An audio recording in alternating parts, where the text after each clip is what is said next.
Welcome back. Dr. Tikki, we talked about your book, but you wrote that book and now it's a movie. Yes. How did you do that? Well, God is good, number one. We'll give Yes, him all he the is. glory. But after the book is Amazon. So iHeartRadio, it came a little bit later. But once I wrote the book, it became actually a Number podcast. one bestseller, wasn't A number it? one bestseller. Christian in the Christian is Number Christian one genre. is number one. Number one is number Christian one. genre.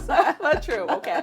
So writing the movie was just again, that was a God thing. I wrote a play for my church called Lord Put a Ring on It.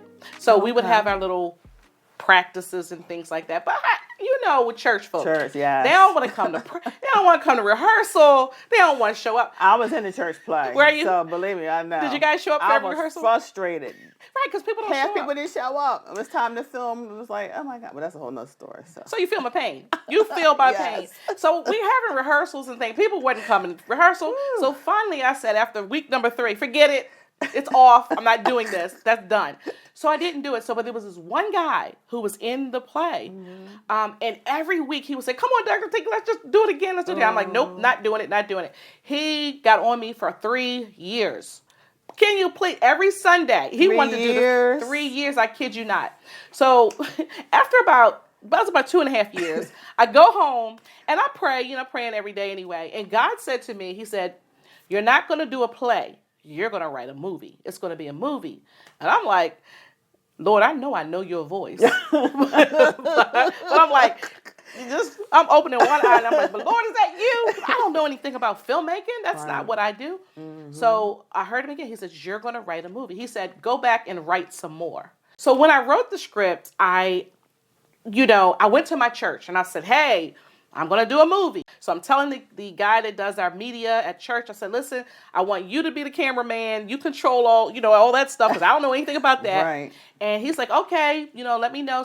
So I gave him everything I wanted to do. He went home, came back to me the following Sunday with this long list, right? And on the list, he said, okay, we need lights, we need microphones, we need gaffs, we need gimbals. It was a whole laundry list of stuff, added up to about $12,000. Oh. So I politely looked at the list. I was like, $12,000? I said, I don't think so. I said, that's not in my budget for equipment. Yes. So he was like, well, that's what it is. So I said, nah, we're not doing that. We're going to do the iPhone. So he said, listen, I have a friend went to film school. Call him. So I called the guy that went to film school. He's a saint of God too. He said, send me your script. Sent him the script. He read the script. He said, oh, I love this. He said, but you know what? I'm working on a project right now. I'm not going to have time to do it, but I can do it later on. And I was like, all right. He said, but call this person if you want to get it done. So he gave me another person to call. I was like, all right. So I called that person. Person says, send me the script. I sent him the script. He sent me an email back. He's like, okay, this is what we need. So the proposal that he sent me back was actually, it was like $80,000 to film this. Because now keep in mind, this is a feature film that I wrote. Wow. $80,000 to film. So I politely emailed him back and I said, that $12,000 looked kind of good. That looked real good, right? That looked real good. So I politely wrote him back and I was like, you know what? That's not in my budget, but thank you anyway. So now I'm like, God, I'm going back to God. I said, God, you told me to do a movie. I said, now I'm not paying $80,000. He said, I didn't tell you to worry about the finances. He said, I told you to make the movie. And I'm going back and forth. But God, to make the movie, I need money. Then God got quiet. So after that, I said, you know what? No worries. So I made a beautiful flyer, Christian film. I'm looking for, actors and actresses. I'm having this casting call. I put it out there. Remember, at this time, I don't have any cameras. I don't have anything. Zero. But I'm getting a casting call together. So I get my location together. So I got the location to have this done. So we posting this stuff. And I'm telling you, so many people were responding. So the day we got T-shirts made with Lord Put a Ring on it. My whole, I had a little staff. We showing up at this place. So I get there the morning of the casting call. And there was a line. Now, I don't know. I didn't know where this line was. When I tell you a line, Kris, it was a line. I don't know where these people were coming from because we were having the casting call. It was like at this boutique. But it was a big area where they had like this big audition space. So I'm going in, there's like all these people out here. And I'm thinking that the boutique or these stores are having sales. So I'm walking. So I'm going into the front. And the one lady from the line, she said, excuse me, ma'am, the line is back there. And I'm like, oh, I said, oh, I'm not. And then it dawned on me, I said, you guys here for the movie thing?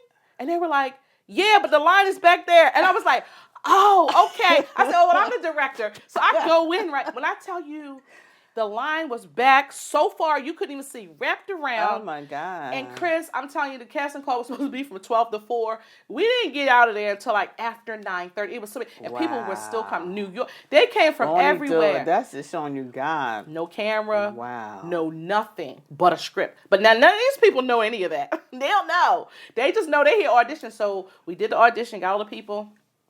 Anyway. So when you auditioned, you knew what you was looking for. You knew you needed a person for this role, this role. Yeah, we knew what people we like. And I told God, I said, God, when I was praying, I said, if they're not Christians, they can't be a part of this film. And God said, that ain't right. He said, that's not what you're going to do. He said, because who you going to minister to if you're looking for all Christians? And I was like, Lord, you know what? That's why you God. Right. I don't know what I'm doing. I don't know what you're doing. That's so the day of the casting call, one girl gave her life to Christ. Not that day, but she came to a women's fellowship I had. But she gave her life to Christ. So fast forward, got all the casting done. Like 3 or 4 days later, I get an email from the guy that said it was $80,000. He said, you know what? I like your script. He said, I'm going to do it for you for free. Won't he do it? Won't he do it? So when I tell you, can't nobody tell me when God say go, don't ask no questions, just go. So from there, the guy came out. He's made me cry. Do you know how inspiring that Kris, is? Because God was telling me to do this, and I'm like, God, I don't know what I'm doing. Yep. And He's bringing people into my life, and I'm just like, Amen. Won't He do it? Won't He do it? Won't He do it? Won't He do it? So that's how it came about. God put all those pieces together. Feature film. Not only was it a feature film, we opened in St. Thomas, U.S. Virgin Islands. It was real. It was a real Hollywood buy-in. God did that, not me. It was nothing about me. Only thing I did was listen to what God said for me to do, and not be afraid. Because when He got quiet, when I said, Lord, but He said, I didn't tell you to worry about that. He said, I told you to make the movie. That's it. So when He said go, just go. His checks are good. Take it to the bank. He just go. So that's how that movie came about. Lord put a ring on it. And then after that, of course, that's a ministry that God has blessed me with. So after that, we did Lord Keep a Ring on It. The same crew, everybody, same thing. And then we just did the third feature film, Lord Please Keep a Ring on It. Please keep that ring. And we're in negotiations now with some major networks to get that one. That's incredible. That's inspiring. So let's go back in time to the teenager girl. What would you tell your younger self if you can go back and whisper in her ear? What would be the words of encouragement you would give to her? My words of encouragement to my younger self would be patient with yourself. Because as a young person, I used to beat myself up a lot. Just because I was just always, hard on myself. When something, I thought I should be able to do, I wasn't able to do. Or, my timing may have been off for something. I was just very hard on myself. So if I could tell my younger self anything, it would really be patient, be kind to yourself. Because in this world, if you're not kind to you, nobody's going to be. And I wish... Even back then, I don't like to say I have regrets because I don't have regrets. I learned from everything. But if I could tell my younger self, that would be the message, is to really just be kind to yourself. Well, I appreciate you, and I thank you for sitting here with me for the session.